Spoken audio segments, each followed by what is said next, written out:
ఆ హోటల్ గోడలకు రక్తం రుచి తెలుసు. అగ్రరాజ్యం అమెరికా అధ్యక్షుడికి అక్కడ రక్షణ కరువైంది. అమెరికా రాజధాని వాషింగ్టన్లోని హిల్టన్ హోటల్. ఈ పేరు ఇప్పుడు అంతర్జాతీయంగా తీవ్ర చర్చనీయాంశమైంది. సరిగ్గా 45 ఏళ్ల క్రితం ఇదే హోటల్లో ఫైరింగ్ సౌండ్ మోగింది. మళ్ళీ ఇప్పుడు ఆ కాల్పుల శబ్దం వినిపించింది. అమెరికా అధ్యక్షుల ప్రాణాపాయానికి సాక్ష్యంగా నిలిచిన ఈ హోటల్లో అదే భయం మళ్ళీ ఒక్కసారిగా ఆవరించేసింది ఆ ప్రాంతాన్ని. వాషింగ్టన్ హిల్టన్ హోటల్ హిస్టరీ పేజెస్లో ఈ పేరుకంటూ ప్రత్యేక స్థానం ఉంది. ఇప్పుడు ఆ పేరు ప్రకంపనలు సృష్టిస్తోంది. 45 ఏళ్ల క్రితం ఏ వేదికైతే అమెరికా అధ్యక్షుడి ప్రాణాపాయానికి సాక్ష్యంగా నిలిచిందో మళ్ళీ అదే చోట అదే భయం. వాషింగ్టన్ హిల్టన్ హోటల్ చరిత్ర పుటల్లో ఈ పేరు ఇంకోసారి భయభ్రాంతులకు గురి చేస్తోంది. అప్పుడేం జరిగిందో ఇప్పుడేం జరిగిందో డీటెయిల్గా చూద్దాం. హలో, నమస్తే, వెల్కమ్ టు RTV. నేను సచిన్. అది ఏప్రిల్ 26, 2026. అమెరికా మరచిపోని ఇంకొక రోజు. కరెక్ట్గా శనివారం రాత్రి white house correspondents association annual dinner జరుగుతూ ఉంది. అక్కడ దాదాపుగా 2300 మంది గెస్టులు ఉన్నారు. దాంట్లో వివిధ దేశాల నుంచి ఉన్న జర్నలిస్టులు ఉన్నారు, ప్రముఖులు ఉన్నారు, అతిథులు ఉన్నారు. మరి ముఖ్యంగా ఆ దేశానికి చెందిన వైస్ ప్రెసిడెంట్ JD Vance ఉన్నారు, అమెరికా అధ్యక్షుడు డొనాల్డ్ ట్రంప్ ఉన్నారు. ఇలా వీళ్ళందరితో కలిపి దాదాపుగా 2300 మంది గెస్టులు అక్కడ ఉన్నారు. అంతా నార్మల్గానే ఉంది. ప్రారంభం అయ్యింది కార్యక్రమం. ట్రంప్ కూడా వచ్చి ఉన్నారు. ఆయన తన ప్లేస్లో కూర్చున్నారు. మరి కాసేపట్లో పార్టీ ప్రారంభం కాబోతుంది మన మాటల్లో చెప్పాలంటే. అప్పటికి ఇదంతా ఒక 45 నిమిషాలు అయ్యింది. కానీ ఏం జరిగిందేమో ఒక్కసారిగా వాతావరణం మారిపోయింది. ఇన్ఫ్యాక్ట్ భారతీయ జర్నలిస్టులు కొంతమంది అక్కడి నుంచి రిపోర్ట్ చేసిన సందర్భంలో కూడా మేము కూర్చున్నాం నార్మల్గానే, ఒక్కసారిగా కాల్పుల మోత మోగింది. అసలు మేము అనుకోలేదు ఏమైనా ప్లేట్లు పడిపోయి ఉంటాయేమో, అటువంటి సౌండ్ ఏమో అనుకున్నాం. బట్ ఆ తర్వాత చూస్తే వాతావరణం మారిపోయింది. దాదాపుగా 5-6 రౌండ్లు కాల్పులు జరిగాయి అనేది వాడు చెప్తున్నమాట. ఇక అక్కడి నుంచి ఏం జరిగింది? ఈ మాట అంటున్న క్షణంలోనే ఎప్పుడైతే ఇటువంటి సిచ్యువేషన్ ఉందో వెంటనే మేము భయభ్రాంతులకు లోనైపోయాం. అది కాల్పులని తెలిసిన తర్వాత, ఆ కాల్పులు జరిగాయని చెప్పి తెలిసిన తర్వాత వెంటనే అక్కడ మా డిన్నర్ టేబుల్స్ ఏవైతే ఉంటాయో వాటి కిందకి మేము దాక్కుండిపోయాం. పారిపోవడానికి అవకాశం లేదు. అండ్ అక్కడ ఉన్న సెక్యూరిటీ ఫోర్సెస్, ఆ బలగాలు ఏం చేస్తాయి, అమెరికన్ బలగాలు, JD Vanceని మీరు చూస్తే ఇలా వెనకాల ఈ నా బ్లేజర్ ఉంది కదా, ఇలా పట్టుకొని ఆయన్ని తీసుకెళ్ళిపోయాయి. అండ్ అమెరికా అధ్యక్షుడు ట్రంప్ని ఏకంగా ఇలా కిందన పడుకోబెట్టేసి ఇలా నడిపించుకుంటూ తీసుకెళ్ళిపోయారు.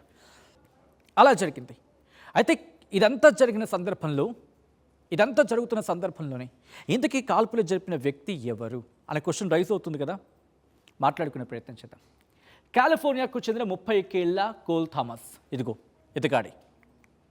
కాలిఫోర్నియాకు చెందిన 31 ఏళ్ల కోల్ థామస్ అలెన్ షాట్ గన్తో 8 రౌండ్ల కాల్పులు జరిపాడు. నిందితుని సీక్రెట్ సర్వీసెస్ అదుపులోకి తీసుకున్నాయి. ఇదిగో మీరు చూడొచ్చు. ఎందుకు కాల్పులు జరిపాడు అనే విషయంపై విచారిస్తూ ఉన్నాయి. అయితే ఇక్కడ వినిపించే మాట ఏంటంటే, ఇరాన్పై ట్రంప్ తీరును వ్యతిరేకిస్తూ కోల్ థామస్ అలెన్ ఈ పని చేసినట్లుగా ప్రస్తుతం ప్రిలిమినరీ ఇన్వెస్టిగేషన్లో బయటపడుతూ ఉంది. నిందితుడు ఒక టీచర్గా పనిచేస్తూ ఉన్నాడు. అయితే ఇక్కడికి ఎలా వెళ్ళగలిగాడు? రొనాల్డ్ రీగన్ టైంలో ఏం జరిగిందో చూసాం ఇన్ఫ్యాక్ట్. అండ్ ఇప్పుడు ఈ ఘటనకు సంబంధించి ఇక్కడి వరకు ఎలా వెళ్ళగలిగాడు? వినిపించే మాట ఏంటంటే, ఆ ప్లేస్, ఈ పార్టీ జరుగుతున్న ఏ ప్లేస్ అయితే ఉందో అది నార్మల్గా ఎవరికైనా వెళ్ళేంతగా, అంటే ఒక సర్టెన్ లెవెల్లో ఎవరైనా వెళ్ళగలిగేంతలా అంత సెక్యూరిటీ ఉండదు అటువంటి ప్రదేశం. కాబట్టి అంత ఈజీగా వెళ్ళగలిగాడు. మీరు చూడొచ్చు సీసీ ఫుటేజ్లో ఎలా వెళ్తున్నాడు అనేది. అయితే ట్రంప్ని అటాక్ చేసేందుకు వెళ్ళాడు. Biggest question mark. మాట్లాడుకునే ప్రయత్నం చేద్దాం ముందు. ఆ వెళ్తున్న సీసీ ఫుటేజ్ని మీరు చూడొచ్చు. వెంటనే సీక్రెట్ సర్వీసెస్ అలర్ట్ అయ్యాయి, ట్రంప్ని కాపాడే ప్రయత్నం చేస్తాయి. ముందు మనం దీని గురించి మాట్లాడుకోబోతున్నాం. కాస్త గతానికి వెళ్ళే ప్రయత్నం చేద్దాం. అది మార్చి 30, 1981. రొనాల్డ్ రీగన్పై అదే హోటల్లో కాల్పులు జరిగాయి. అప్పుడు నిందితుడు జాన్ హింక్లీ జూనియర్. అప్పటి అమెరికా అధ్యక్షుడు రీగన్ హోటల్ నుంచి బయటకు వెళ్తూ ఉంటే కాల్పులు జరిపాడు. 22 కాలిబర్ రివాల్వర్తో ఏకంగా 6 రౌండ్ల కాల్పులు జరిపాడు. అందులో ఒక బుల్లెట్ రొనాల్డ్ రీగన్ ఛాతిలోకి దూసుకెళ్ళింది.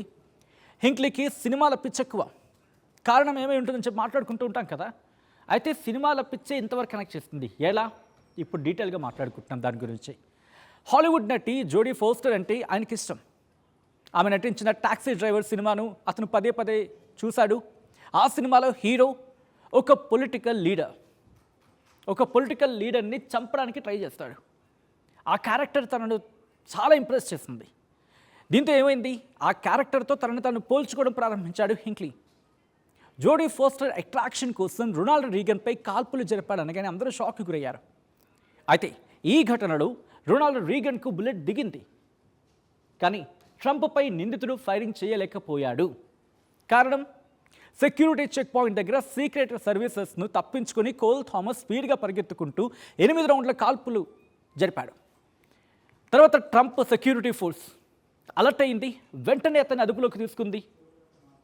అసలు నిందితుడు ట్రంప్పై కాల్పులు చేయడానికి, అటాక్ చేయడానికి వచ్చాడా? అంటే ట్రంప్పై కాల్పులు చేయడానికి వచ్చాడా, లేకపోతే ఇంకా వేరే వ్యక్తిని టార్గెట్ చేసే ప్రయత్నంలో భాగంగా వచ్చి కాల్పులు జరిపాడా అనేది ఇంకా డీటెయిల్గా తెలియాల్సి ఉంది. అయితే ఎందుకు వచ్చాడు, ఏ పని మీదకి వచ్చాడు, ట్రంప్ని చంపడానికి వచ్చాడా, లేకపోతే వేరే వాళ్ళని ఎవరినైనా టార్గెట్ చేయడానికి వచ్చాడా, కారణం ఏదైనా కావచ్చు. కానీ ట్రంప్కి దగ్గరలో కాల్పులు జరిగాయి. సో దీని మీద మీరేమనుకుంటున్నారు? కోల్ థామస్ ట్రంప్ని కాల్చడానికి వచ్చాడు అని అనుకుంటున్నారా, లేకపోతే ఇంకా ఏదైనా కారణం అయి ఉండొచ్చా? ఏ విషయంలో అతను ట్రంప్పై అంత కోపాన్ని పెంచుకున్నాడు అంటే ఇక్కడ క్లియర్గా వినిపించేది మాత్రం ట్రంప్ మీద కోపం ఉందనేది. బట్ నిజంగా ట్రంప్ని చంపడానికి వచ్చాడా? ఎందుకంటే కోపం ఉండడం వేరు, టార్గెట్ వేరు అవ్వచ్చు. సో కాబట్టి మీరేమనుకుంటున్నారు?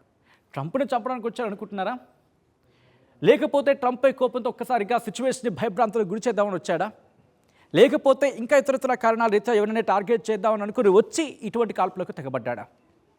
ఏ విషయంలో అతను ఇంతటి దారుణానికి పాల్పడి ఉండొచ్చు? మీరేమనుకుంటున్నారు? కామెంట్ చేసే ప్రయత్నం చేయండి. ఈ కథను మిమ్మల్ని కాస్త కలవరపరచవచ్చు. అయితే మిమ్మల్ని కలవరపాటు గురి చేయడం ఆర్టీవీ ఉద్దేశం కాదు. కానీ ఇటువంటి కథనాలు చూసినప్పుడు కాస్త కలవరపాటు గురే అవకాశం ఉంటుంది. కాబట్టి దీనికి సంబంధించి తగిన జాగ్రత్తలు తీసుకోవాలని ఆర్టీవీ సూచించడం జరుగుతోంది. This is our disturbing content. Video description is highly advised.